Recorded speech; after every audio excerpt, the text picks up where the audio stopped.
All right, here we go. We got the man, the myth, the legend, Maal. I mean, let's keep it real. You got close to a million views on one video, close to half a million on another, quarter million on another. Yeah, People take your takes on sports seriously. They take them to heart a little bit. So I yeah. figure, you know what I mean. Let's get him in here and ask him a couple First, questions. what's your background? What's make you so passionate about sports? Man, I grew up in it, man. I was immersed in it from a youth, for real, without knowing. You know what I mean? Like Yeah. my oldest cousin is probably what got me to love basketball. Eli Brewster. Okay. Um, he Where's he went to, from? he from here in Columbus. He went to Worley High School. If anybody from the city know the history of Columbus basketball, the high schools and stuff, some that still exist, some that shut down. Um, Father Worley was one of the best schools in the city before they shut it down. The expectations are high for the Wolverine roundballers this year. In fact, one magazine has picked Worley as one of the nation's top 15 teams. Okay. State championships. My cousin was a part of that, man. He won, I want to say, 2 state titles. Oh, One I of gotta the do my best, research. one of the best guards to come out of the city. Back in the '80s, went to Ohio State. Okay. Other things, derailed his career or whatever. Right. And it got cut short. But growing up, man, I remember as a youngin', man, I used to always be at his mom and dad's house, Yeah.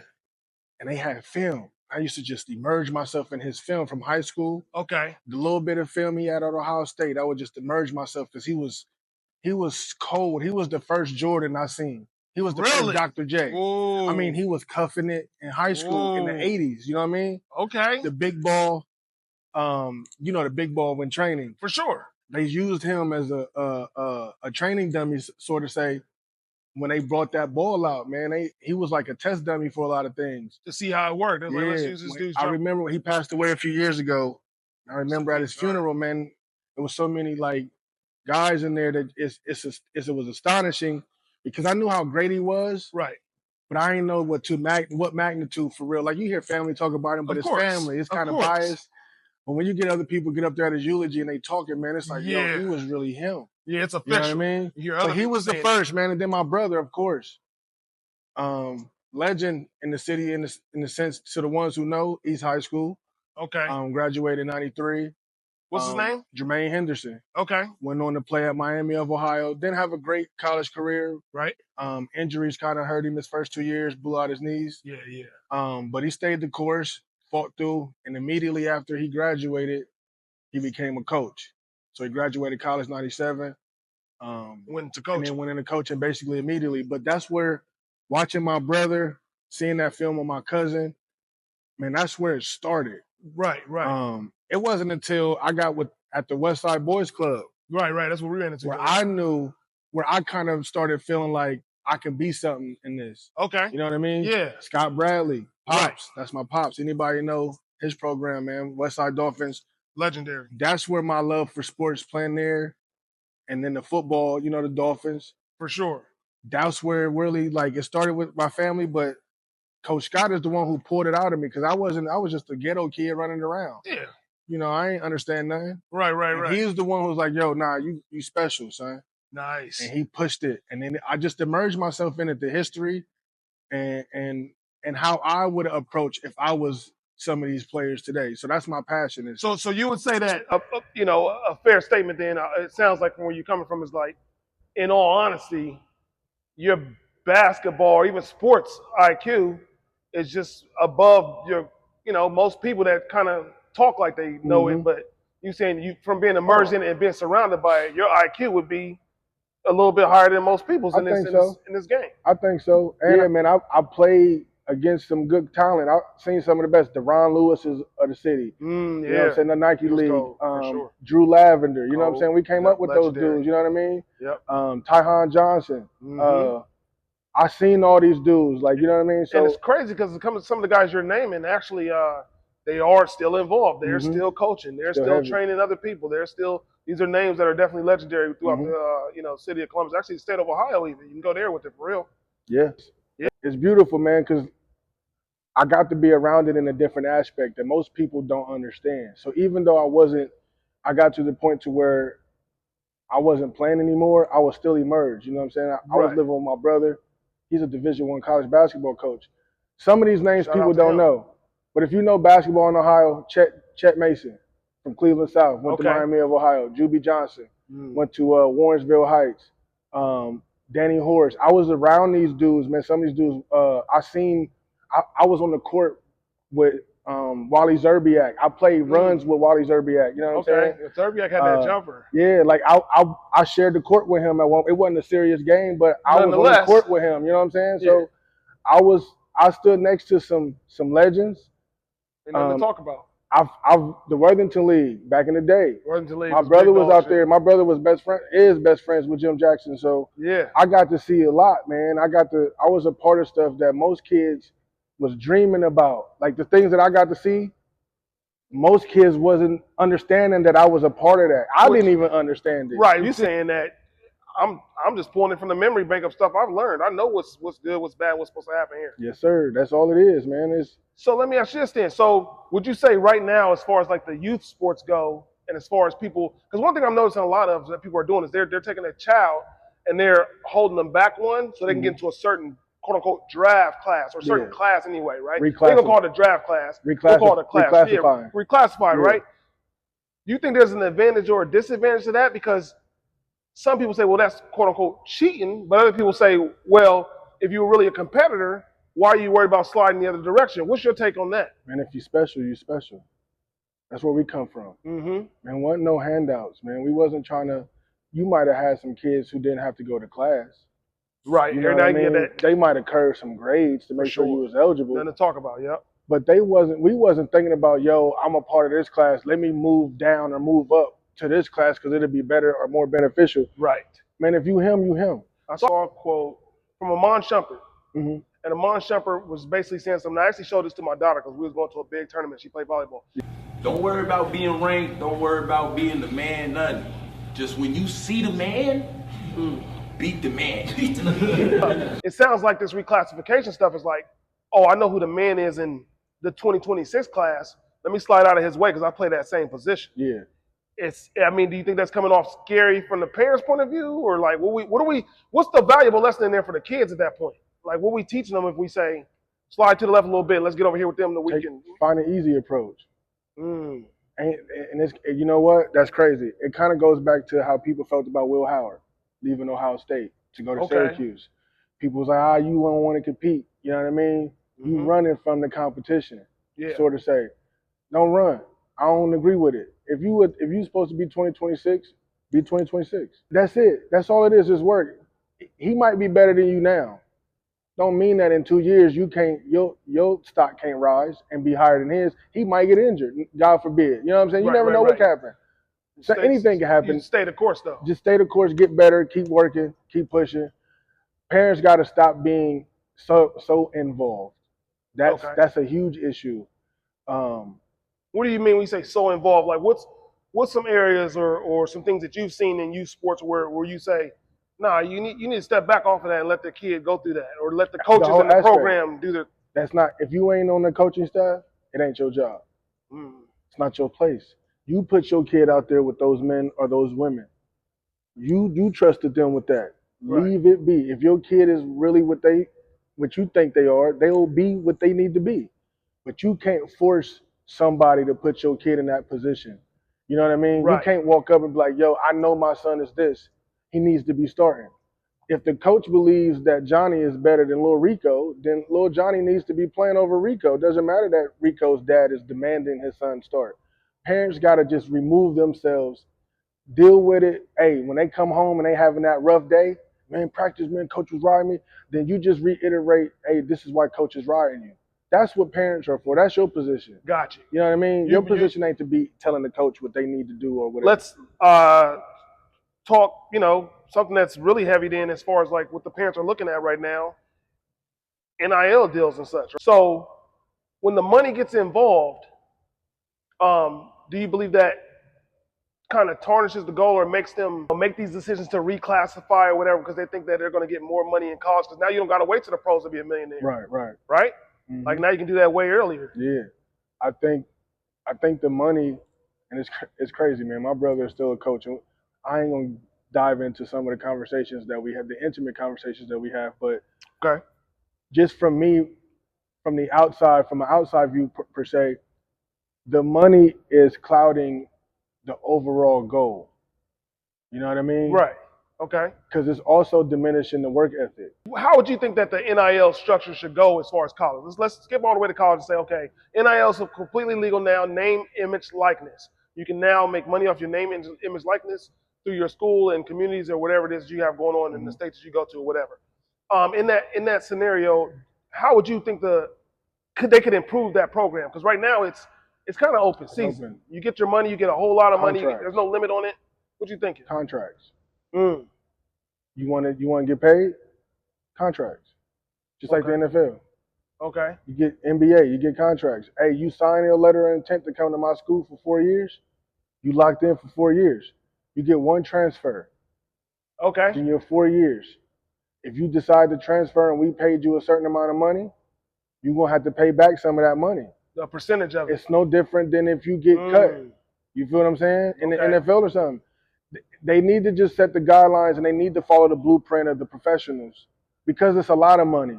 It's not a little bit of money. When you go to Ohio State, man, we talking about dudes making $2-3 million, and some of these dudes are making more than the assistant coaches.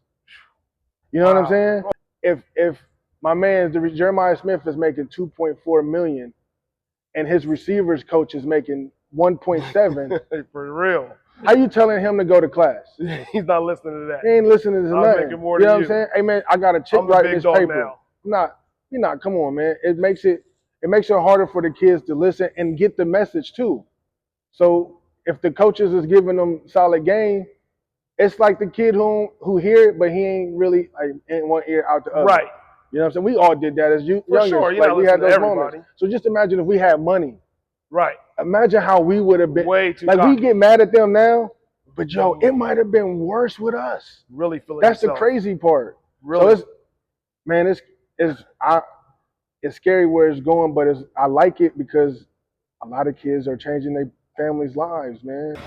I felt like if I was put in that position to win a championship, I damn sure would show up and do what I do in the playoffs to elevate my team to that level. I just never had the chance. So do I get diminished because I never won a championship? Okay. So we just watched a clip there where T-Mac was talking about how he believes that he could achieve championships if he was put in the same position as Kobe, right? How positions actually make a difference and make sense. Yeah. So with that being said, we look at somebody like a Cooper Flagg, right? Went to a great high school program, they said. Next thing you know, he's put into an astonishing program at Duke. And I mean, what better? There's probably only one better team to go to from Duke as far as the way they run their program than the Mavericks, and that might be the Spurs because they're so much more similar. But like, do you believe that what T-Mac is saying, you know, I like that because so he's speaking on the original time frame. Wait, I think my year is wrong. Of the Lakers from 2000 to 03. Okay, yes, that's that what 3-year run. 2003. Yeah, he's speaking to that. So yes, I believe at that time, if I'm not mistaken, T-Mac was in Orlando. He was in and Orlando. That's when he was coming into, because that was supposed to be him and Grant Hill in Orlando. But Grant Hill had that ankle injury that came with him from Detroit. Because remember, they both signed a crazy deal. Yes. So here's my whole viewpoint on all this ring culture and where he's at with his thoughts. I do believe that if you put a lot of the scorers of that time, the Ray Allens, the Tracy McGrady, right, Allen Iversons, right, those guys could have won with that Shaq. They can definitely win with that Shaq. Any of those guys, you interchange them with somebody, a powerhouse like Shaq, they gonna win with Shaq. And they can still get that championship. The thing. See, so just to get, I mean, T-Mac, 2001 to 2002 seasons, overall, both seasons, right? He was averaging 28.2 points, 7.3 rebounds, and 5.1 assists per game. And that's in Orlando. Yes. He definitely can get, because he's averaging better numbers than Kobe. So Kobe in those same years, Kobe was still coming into his own. Correct. And that's where the disconnect with me comes in at with Kobe now. Not that I'm trying to knock Kobe's legend, but let's keep it a buck.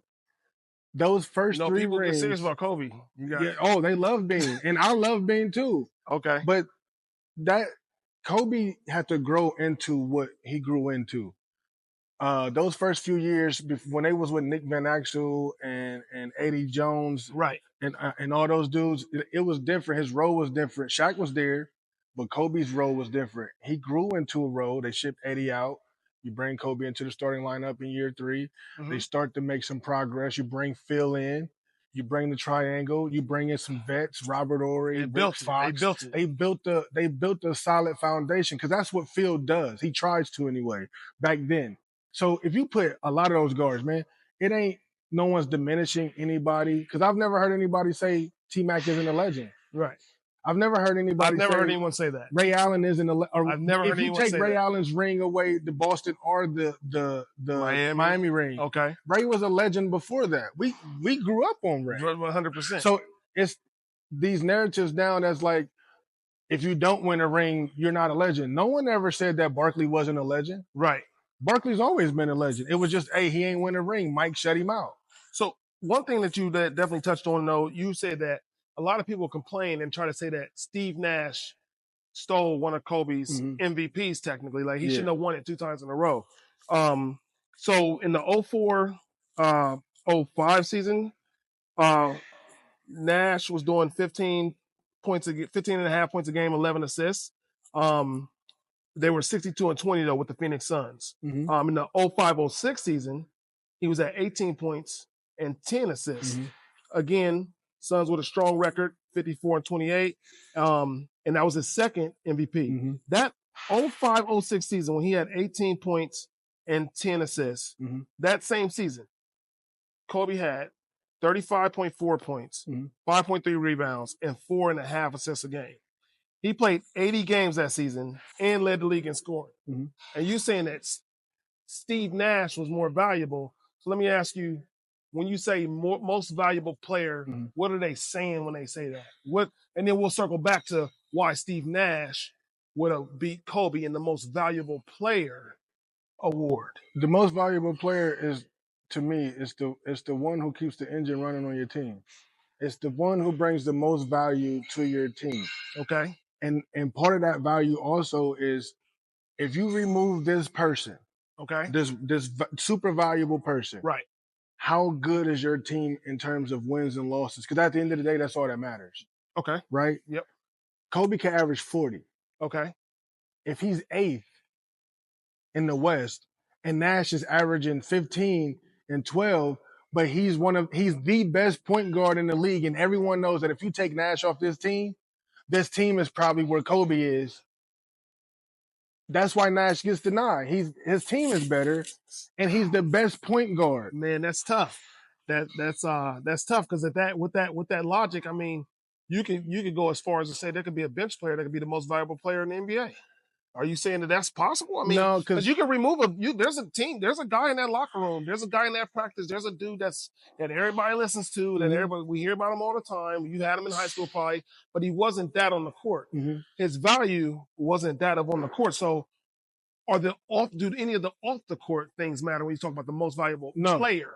No. Only way it matters is how you rally the troops.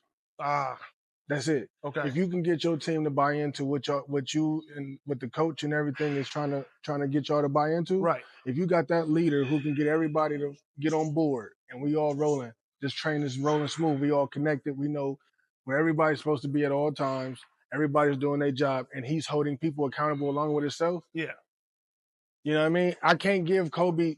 This is what also, I know in hindsight it's easy to say this, but when you think about that, Kobe played Steve Nash in them those 2 years that Steve Nash won the MVP. Of course. The Lakers faced the Suns in the playoffs.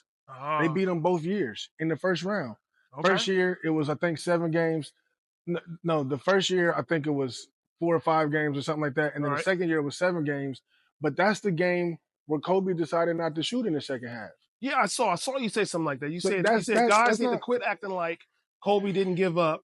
Yeah, he gave up in that game to prove a point. So you were saying, so how many attempts did he take in the second half of that 3. game? 3. And you believe that straight up was I'm mad. I'm throwing a tantrum. He said it. And let me prove to you Basically, guys. he came out and said it. Oh, I was trying to prove a point. Guys don't think that I should get the shots that I get. And okay, but that's not the way you do it. Those are even that hiccup. Right. That's what separates a Kobe from a Mike to me. Okay. Those little things like that. Is bro, Mike, I don't think there was a time in our life where we ever seen Mike try to prove a point to his teammates by not going all the way and going 100% while he was out there. I don't remember that ever happening. That's why he's considered the GOAT very often. And it's hard it's the same thing with Bron. Mm-hmm. Bro, you ain't recovered from those. We watched you quit twice. We watched you quit in Cleveland, and we watched you quit in Cleveland twice.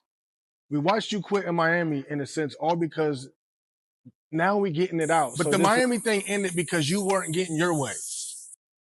What do you mean by that? Pat wasn't giving you what you wanted. So he said, I'm out of here. They said Pat run a tight ship. And Pat got the rings. Why not follow that? You know what I mean? It don't matter. Sometimes I love Bron, but I always say Bron is the epitome of single child syndrome. I've always got my way. I mean, we talking about a kid at 18 whose mom walked into the bank and basically essentially told him, my son is LeBron, I need a loan. Yeah. I mean, we know how you got the Hummer. We know the not to bring up, not try to paint a bad picture, because a lot of us had the same upbringing as Bron, but we all knew the stories, bro. We live in Ohio, so we was a little closer to it than most. Correct. Those stories travel, and they're not gonna be 100% all the way, but there was some truth to some of that stuff. There's some foundational truths behind some of the things that were said behind the Hummer and behind. I love where he's at. Right. I love what he's done. Because I mean, keep it real. Like a lot of people, you see your posts and stuff like that, and it's a lot of digs. So it's it's hard to say okay, where is the love for Bron at? Because a lot of it's more critiquing than it is. I keep it hoop. Than it is. It's all hoop. It's all hoop. I only critique hoop. I don't critique personal life. I don't get into your personal life. That's Savannah and the girl. You ain't talking about none of that. The Kevin Gates thing, I did have an issue with that. The Kevin Gates situation, I felt like you should address that. Don't address it on social media because you didn't address Stephen A that way. Because once you give that energy, I feel like you got to give it to everybody, and that's where it gets tricky. It does get tricky right there because you can't pick your battles. And now you hear a lot more people because everybody got a podcast. Yeah, it's us sitting here talking about LeBron right now. Mm-hmm. So it is what it is. I mean, what about a situation like an Anthony Edwards where, he pulls a move where nobody would have known about this 10, 12 years ago. Probably we wouldn't even have heard about this. But now with the internet, he pulls a move where he has a baby with a child, gets the court to sign off to say, how much will it cost total? I want to pay all my child support at once. And then I want you never to contact me again. Like that from a morality standpoint is a little rough, but can we come down on him as a player technically? I mean, this is off the court. The NBA can't. The NBA shouldn't try to market that though, because we know that that's a bad look. Not only for him, but just for Black fathers in general. You know what I mean? Like, absolutely, that doesn't help the narrative about us, man. You know what I'm saying?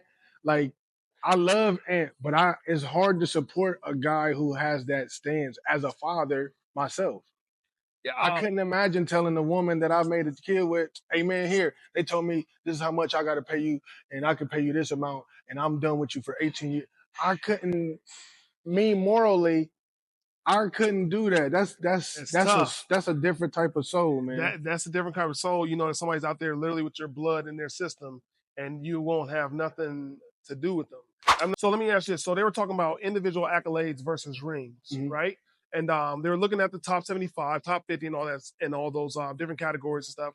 And those names are picked by the media, ex-NBA players and coaches. Right.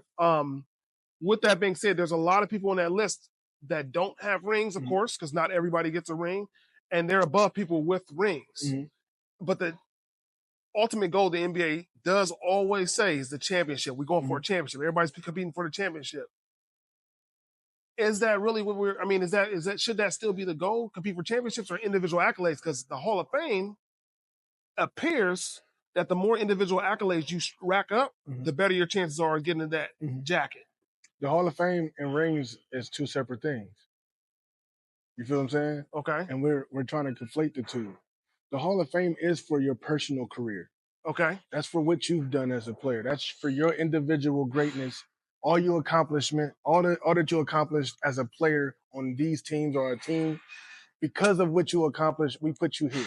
Because of your skill and all that, we put you here. Because you got to figure out what you're playing for. Are you playing for the money, the individual accolades, or are you playing for those along with, hey, I won too. Not only did I average 25, 7, and 7, like I got 5 rings in 13 years type. You know what I mean? Yeah. That to me sounds cooler than, yeah, I averaged 30 for my career, 6 boards, 10 assists, and I'm in the Hall of Fame. With the ring is a little bit The better. ring sound, because even as a youngin', before money was involved, I ain't experienced too much losing on football or the basketball side. The beauty and the hard work was for the end result, to hoist up that trophy. Yeah. When I got to high school, this is no cap, man. You can ask the dudes that I came in with. Chris Blakely was one of them who at the time he was a little older. But as a freshman in high school, dog, we walked in the door saying, we want to win a state title. We want a ring. It wasn't about nothing else. Yeah. It was, yo, that ring is gonna have it to where when we walk in places, people gonna always remember us. Right. And that was our mindset. It wasn't the money is the bonus, right? But the work ethic and the money result. is hey, I did all this to get out. Since we're talking about the work ethic, let me show you this clip here between one of the P3 physicians, if you will, or physiologists or whatnot. Your question? Okay, so when you look at these guys and all of the explosions is happening when they're taken off, right? Right? They do the negative step where one leg goes back, then they're trying to push off of it.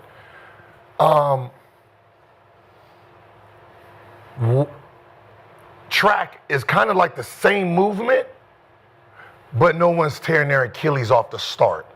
So is there something that they need to be following that track is doing for that back support that basketball movement just doesn't do? You are thinking exactly like the dude who founded P3. He loves, like, every elite track athlete lands with their foot with the toes up, which makes you instantly activate your Achilles and then your quads and your glutes. So the force of landing is spread between these 3 joints, right? Mm-hmm. In basketball, like, the reason every athlete does that in track is because if you don't, you won't be fast enough to make the Olympics, right? Mm-hmm. Like, this is the way to move fast. In basketball, you might make it to the league with a good handle, good court vision, being a bunch of ways, right? You don't have to be good at this exact thing to make it. So, but that's what you should do. That's how you want to move. All right, just was talking to Marcus about this, and he was saying that, a theory that he would want to investigate is these guys who have had sore calf muscles, right? So they've done something, probably the same biomechanics that threatened their Achilles earlier threatened their calf, right? So they've hurt something, they've strained something, which means that the muscles that should absorb, like, the force of that tough landing behind you and slow your foot down as it goes into dorsiflexion, they call it, they're not slowing it down. So your foot is, your lower leg is flying into this extreme position at a higher speed, which puts more force in your Achilles than if you had those muscles working properly. So if the work ethic is already not there, these guys aren't practicing, you're saying, then the calf raises, the sprints, the leg press machines, all the things that help strengthen the lower extremities. Do you think they're doing these things in their own private time? Because, the injuries, now they said this year we had 9 Achilles tears. They said last year, surprisingly, there was 0. The year before that, there was 3. And they're trying to figure out, where this is trending from. But if the work ethic isn't there and you're not practicing, you got a guy like LeBron. They say he puts in so much work, and the guy's hardly ever injured. At least we don't hear about they're not career-stopping injuries most of the time. But if we know that he does a certain amount of work, these young guys, if they're not going to practice, do you believe that they're putting that work in the gym on their own? Do they have the trainers? Do they have if they have access to the things, are they utilizing them? It doesn't seem like it to me. I think a lot of it is it ain't the practice that like we grew up on. Mm-hmm. It's more like a walkthrough, and they pay attention more to shot workouts, wing, top of the key, corner. You know what I mean? Just looking for So more open shots. They looking for ways to get you comfortable in spots, and then maybe some dribbling and stuff like that. But I don't believe that today's athletes is doing a lot of weight training in their off time as they should. I'm not saying that they're doing none. I just don't think they're doing enough. I think that's why these lower injuries, along with the sneakers, is creating these Achilles injuries and the no practice, of course. The sneakers are a big deal because if you look at a basketball shoe, and as he just said there in the video that we watched, the track people don't have these same injuries, but they're often propelling themselves forward at a much more aggressive pace, and everything's more aggressive, but they're not getting injured as much. The shoes are even different, right? So the basketball shoe, now the heels are getting a lot more rounded, and they'll tell you in a heartbeat that the time that they see these injuries the most, if you go back and look at a lot of games, a lot of these dudes have at some point rolled their ankle to the side and come back on it real quick and been okay the rest of the game, and then maybe 4 or 5 games later or something like that, something happens or pops. The bottom of the NBA or the bottom of the basketball shoes are often now a lot more rounded and curves on the backside. That track shoe, if you look at it, they're talking about the ball of your foot striking the ground first. It's actually shaped like that. That front of that sprinter shoe is in the air. Yeah. The back of the shoe is you know, so you can actually see where the form would be, you know, obviously enhanced or emphasized, right, rather than the injuries. But with the NBA having all that money, you got a guy like this that we just watched. He has all this knowledge. I mean, I've heard of P3 for years. These guys have been phenomenal in just breakthrough science and stuff like that. They do real science, data on all over their page. Give them a chance to follow. Shout out to P3. But the NBA having all that money and resources, why wouldn't they have, you know, like somebody like that, just kind of on the staff in every locker room or something of that nature? Because games like that, they want you out there. So they pick and choose. We've heard stories about players needing something, and then the teams don't put them back in the game. Like, oh, I need this one catch to get $1 million bonus. I have heard something. You know like what I'm saying? Yep. And then you got situations where it's just like the KD stuff. When KD blew his Achilles out, they didn't tell us the truth as fans. It was constant calf injury, calf injury, calf injury, calf injury. And they wasn't trying to paint the picture of those calf injuries normally equate to an Achilles injury eventually if it's not taken care of properly. Very often so. I think they was pushing KD out there. Now, a part of me says KD obviously thought as a competitor, he is a competitor, I can go out there and play. One of the greatest. But also as the team doctors and as the physicians, just because it's the playoffs, don't put him at risk. Tell him the truth. Hey, look, if you go out there, man, the risk of you tearing your Achilles from this type of injury already is very high. Because I think if you paint the picture of how bad an Achilles injury truly is and what it can do to the trajectory of your career, I think players will take a different approach, especially now seeing, because KD ain't been KD since. No, he hasn't. He can still cook you, but that's just because it's not he's cold, so he's going to be cold anyway. He was super cold. Now he cold. Right. It's still pretty amazing if you think about it, but it absolutely is not the same. It's not the same person. So what about in a situation like a Halliburton where you had a calf injury in the NBA Finals? Your team ain't seen these finals, and I don't know how long. You're now here. It's Game 7. You know that calf is messed up. You playing? Game 7, NBA Finals. You got a calf injury. You've done all the therapy and everything like that. Are you going to play in that game? You might not never get here again. That's a tough one. Because I got to be realistic and I got to look at what came before me too. I can't make it selfish. Because essentially I'm making it more about me than the team. In that moment, even though I know I'm an intricate part to this. Correct. I'm going to do more damage if I go out there and blow my shit. Because now I'm going to be out the whole next season. What if you could just get in there and give him a quick 12 before you blew it? And he did that. And it didn't matter. It didn't. Because now y'all was that close. Next year is going to be even tougher because you're not going to be there at all. But you know, you say that and you say, okay, well, you know, a lot of people will say, well, he should play because that's the right thing to do. That's the team ball. It's Game 7. You got to get out there and play. You got to be a competitor.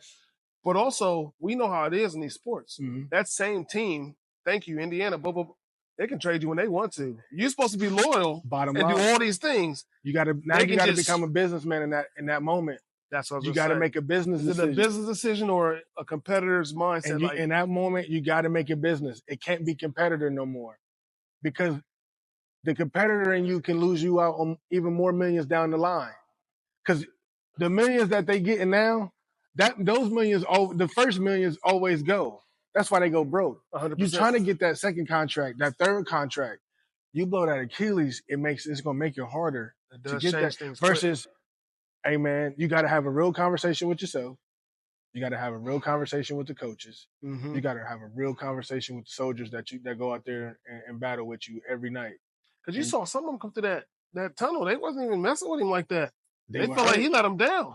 They were hurt. You can see it. But they got it, and that's wrong on their behalf, because if you a real soldier, you know that man put everything on the line, because he just cost his bottom line. He's going to lose out on mad money next year. Mm-hmm. And he might got a few million stashed and all that ready, but he's missing out on mad millions because of this injury. Because think about this, he injured it in Game 7 of the finals. Correct. He might miss 2 whole seasons. Kevin Durant missed the whole season. The second season, he only played 30 games. Kobe Bryant. Only reason Kobe's was so good, Kobe did his in Game 6. Okay. That's why he didn't miss so much of after he missed the first season, he could come back that next season kind of early, because he hurt it so early in the season. Halliburton was in surgery the very next day and out. In and out. They wanted to get it started immediately, that recovery process. Tatum was the same way. Tatum immediately wanted to start that recovery process. Now look at Boston. They are looking at rebrand. They look like they're shuffling the cards and looking at it again. They're trying to figure out what to do. How do we get back? And we got to. It's almost like they're panicking. I don't like that decision. Bad. I don't love what they're doing with that, because there's enough other pieces to where I feel like it's worth the risk to just see what happens with him personally, because they have so many different pieces on that bench. That bench goes so deep that they can get pretty damn far. But Peyton Pritchard now saying to you, hey, I want some run. Hey, I need some chicken over here, because I was essential. And Utah. Who has that team? Who controls that team? Danny Ainge. Ownership. D-Wade is a part of the ownership group. The city owns it, right? Mm-hmm. They're not a part of the collective association. They ain't like New Orleans. They on the outside. If they want to send a message, like we saying, send him a message. Send who? Ace. You're not bigger than the league. Ryan Smith, if you let the this owner. go, if you let this go where you want shit go, you're gonna deal with it for the next 10 years. So they had to nip it in the bud at some point. You just saw a clip right there where Rashard McCants is basically saying, hey, he went to one of the exact teams that he was trying to avoid, almost as if the NBA was showing everybody else, let him know, you need to go try out. Because if not, we do what we want with you. Mm-hmm. Trust me, we are the program, and you are not bigger than the program. Right. Do you think that was the intent behind that, and maybe they'll trade him later or something like that? Or do you think that's just happened to be where he landed? He was projected 6 and under, so he still was in that range. Yeah. I'm not sure, if the other teams passed up on him because he didn't work out for them, or there were some conversations.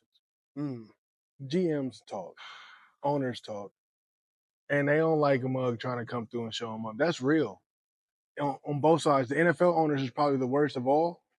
But yeah, you heard some wicked stories about come those on, guys. man. You're talking billionaires, man. You talking a billionaire and a dude who just now getting some money. Mm-hmm. You walking in here like you sitting at their table. You're not. You're not. It's not even close. Same thing. Who was it a few years ago? No, that was Deion's son. Actually, Shador. Yeah. So it's kind of like that's Deion. Think about the relationships Deion got with some of these owners, man. For sure. And they basically showed that dude, hey man, y'all not bigger than us. You will get spanked. Kind of like Claret.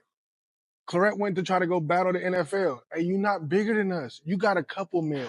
We got billions. And we understand you have a good point, but unfortunately, it's not what we say. We reach real far. Our reach is far. Like we're not changing our rules because you having a moment. Now this is stuck. This is what it is. You're gonna abide by it, and if not, see, here's the tricky part. they can pull you in, make you feel welcome, and then they just start fucking with you. 100%. You know what I'm saying? Oh, you want to play those games? Dog, these are billionaires that got lawyers out that Changed rules the out. game. Like you can't. Your $1 million lawyers can't Nothing to pay talk for them about. lawyers, man. Them lawyers is there They just don't for have this enough reason. time for this fight. You're gonna lose.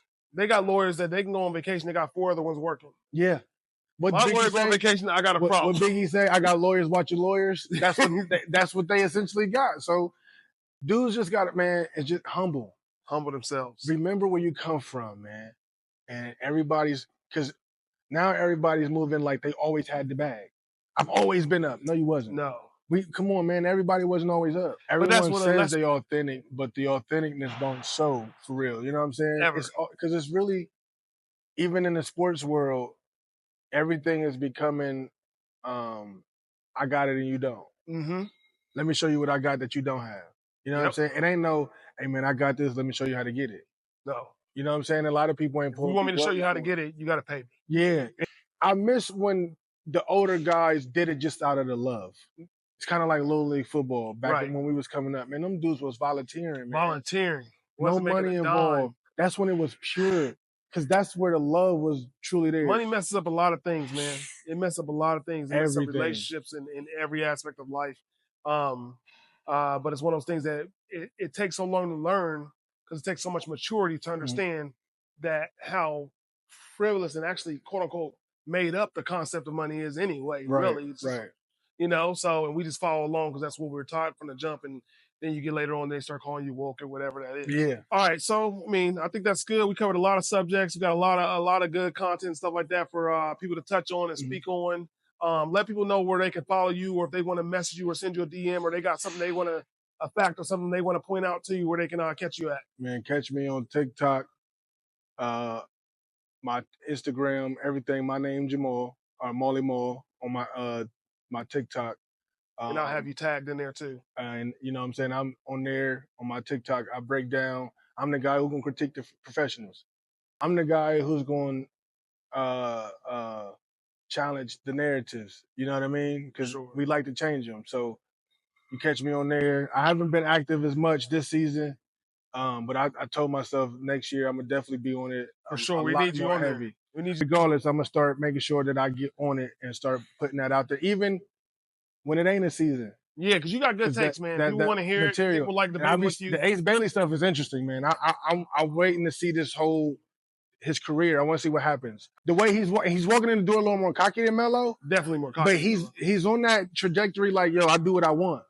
That was Melo. That was Melo. He wasn't listening to much. And we see what they did to Melo. They did. They took his rookie of the year. And they tried to blackball him a little. Kobe called him. Melo said it. Kobe called him like, yo, hey, son, what you think about coming out here, man? I got to find that clip. Yeah, Kobe is on, if I'm not mistaken, 7 p.m. in Brooklyn. Melo's pod. It's on there. I watch all that. Melo has told that story a couple times, man. Kobe called him. That was one of the calls. When the Dwayne Wade, Melo, Bosh, all that, when all that was going on, yeah. Kobe made a call to Melo. I didn't know that. Yeah, it was supposed to be Melo. What did he say? It was Melo and somebody else to LA. And LA was going to send somebody to Denver or something like that. It was before he even went to New York. Like Smush Parker or something. Yeah. I'm going to definitely have you back on here. We definitely got to, we have to go when the college football starts. Oh, man. We got to lock in on that. Man. And we're going to go from there, man. It's going to be some hot takes. It's going to be some good stuff. It's going to be a lot of conversation stuff that we can talk about, though. So, yeah, I plan on making this a regular thing. Yeah. That's it. All right, man. Peace out. Glad to have you here, brother. Yes, sir.